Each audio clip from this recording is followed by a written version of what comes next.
চৌধুরী নায়েব ইউসুফ তিনি গণসংযোগ করছেন। আমরা কথা বলতে চাই চৌধুরী নায়েব ইউসুফের সঙ্গে, যে এই আমরা যেটা দেখতে পেরেছি যে ফরিদপুর সদর একটি গুরুত্বপূর্ণ আসন, এই আসনে প্রথম কোন রাজনৈতিক দল একজন নারী নেত্রীকে তারা মনোনয়ন দিয়েছেন।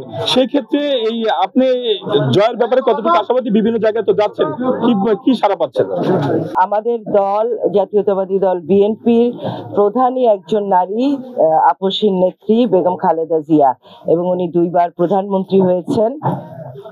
সেই জন্য আমাদের দল নারীদের প্রাধান্য দেয় নেতৃত্বের জন্য, এবং আমি মাশাআল্লাহ অনেক সাড়া পাচ্ছি। এখানে নারী বা পুরুষ এরকম কোনো ভেদাভেদ আমি ফরিদপুরে দেখি না। কিছু দল আছে তারা নারী নেতৃত্বের কথা বলে, কিন্তু আমি মনে করি এখন এমন এক যুগ এসেছে যখন নারী পুরুষ সমান অধিকার নিয়ে কাঁধে কাঁধ মিলিয়ে কাজ করছে সারা পৃথিবীতে, এবং বাংলাদেশে এবং ফরিদপুরে। আওয়ামী লীগ এই আমাদের ফরিদপুর সদর 3 এটা ধানের শীষের ঘাঁটি ছিল, এবং ইনশাআল্লাহ এখনো আছে, এবং সামনে আমরা করব। সামনে আমরা নির্বাচিত হয়ে গণতান্ত্রিক উপায়ে আমরা এখানে আবার বিএনপি কে ফিরিয়ে আনবো ফরিদপুর সদর 3-এ। নারীদের উন্নয়নের জন্য অনেক কাজ আছে। প্রথমত নারীদেরকে শিক্ষিত হতে হবে, নারী শিক্ষা প্রসার করতে হবে, এবং তারপরে তারা অনেক কাজ করতে পারে। যেমন অনেক নারী হয়তোবা বাড়ি থেকে বের হতে পারে না, তাদের বাড়িতেই থাকতে হয় গৃহিণী হিসেবে। তাদেরকে যেমন বাড়িতে তারা ফলমূল, তারপরে সবজি চাষ করতে পারে, তারা গরু ছাগল পালতে পারে। তারপরে যারা শিক্ষিত হয় তাদের কর্মসংস্থানের ব্যবস্থা করতে হবে আমাদের, এবং নারী উদ্যোক্তা আমাদের বাড়াতে হবে।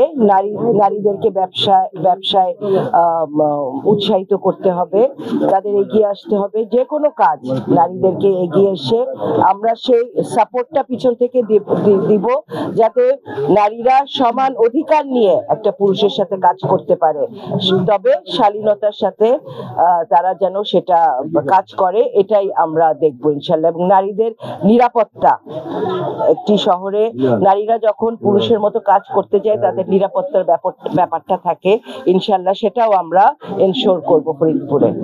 তরুণ সমাজকে প্রথমেই তাদের শিক্ষিত হতে হবে, তাদেরকে আলোকিত মানুষ হতে হবে। আর তরুণরা হলো ভবিষ্যৎ প্রজন্ম আমাদের দেশের। তাদেরকে শিক্ষিত করে তুলে তাদেরকে কর্মসংস্থানের ব্যবস্থা করে আমাদের সেই ব্যবস্থাটা, কর্মসংস্থান ইজ ভেরি ইম্পর্টেন্ট। কর্মসংস্থানের অভাবে আসলে আমাদের তরুণ সমাজ হতাশার মধ্যে ঢুকে যায়, তারা অনেক সময় নেশাগ্রস্ত হয়ে যায়। তো আমাদের কর্মসংস্থানের ব্যবস্থা করে অর্থনীতিটা ফরিদপুরের ঠিক করলেই আমার মনে হয় তরুণদেরকে আমরা সঠিক পথে এনে দেশের কাজে আমরা তাদেরকে নিয়োজিত করাতে পারবো। ধন্যবাদ আপনাকে। আপনারা শুনতে পাচ্ছিলেন যে এই যে মনোনীত প্রার্থী ধানের শীষে তিনি কিন্তু বলছিলেন যে তার যে বিশেষ কিছু পরিকল্পনা রয়েছেন, সেই পরিকল্পনাগুলো কিন্তু তিনি কাজে লাগিয়ে কাজ করবেন, এমনটাই কিন্তু আমাদেরকে জানাচ্ছিলেন। তবে একটা বিষয় তিনি বলছিলেন যে নারীদের উন্নয়নের তিনি কিন্তু বেশ কিছু পরিকল্পনা গ্রহণ করেছেন। ইতিমধ্যে আমরা দেখেছি বিভিন্ন মহল্লাতে তিনি নারীদের উন্নয়নের প্রশিক্ষণ কেন্দ্র কিন্তু খুলেছেন, এবং যুব সমাজে তাদেরকে আরো অগ্রণী ভূমিকা রাখতে শিক্ষিত করে গড়ে তোলার পাশাপাশি তাদেরকে কর্মসংস্থানের সুযোগ সৃষ্টির লক্ষ্যে কিন্তু তিনি কাজ করবেন, এমনটাই কিন্তু আমাদেরকে জানিয়েছেন। তো এই ছিল আমার কাছে নির্বাচনী গণসংযোগের সর্বশেষ সংবাদ।